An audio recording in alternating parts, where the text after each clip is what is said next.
ఇంత పెద్ద బండ తీసుకొచ్చి బీజేపీని ఎత్తినేస్తున్నారు. రాష్ట్ర బీజేపీ అది ఇప్పుడేం పట్టించుకోవట్ల. అంతా మా ప్రధానమంత్రి వస్తున్నారు, బాగా ఏర్పాట్లు చేస్తున్నారు, జనాలు బాగా మొబలైజ్ చేస్తున్నారు, మాకు పని మా చేతికి పట్టే మట్టంటకుండా లేకపోతే మా చేతికి పని లేకుండా చేసి పెడుతున్నారని సంతోషంగా ఉన్నారు. కానీ ఇక్కడ జరుగుతున్నది ఏంటి?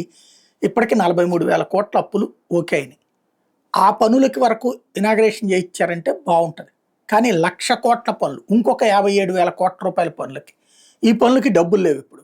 రేపు పొద్దున ఈ కేంద్ర ప్రభుత్వం ఓకే చేయించినటువంటి లోన్ల ద్వారా వచ్చిన పనులు పూర్తయ్యి ఈ మిగతాది పూర్తి కాకపోతే ప్రధానమంత్రి పేరు, నరేంద్ర మోడీ పేరు, ఆయన ఇనాగ్రేషన్ చేసిన ఏం చేయలేదు, కేంద్రం ఇట్లా చేస్తుందని మళ్ళీ భవిష్యత్తులో తెలుగుదేశం బీజేపీ విడిపోతే దాన్ని పట్టుకుని భారతీయ జనతా పార్టీని తిట్టిపోస్తారు.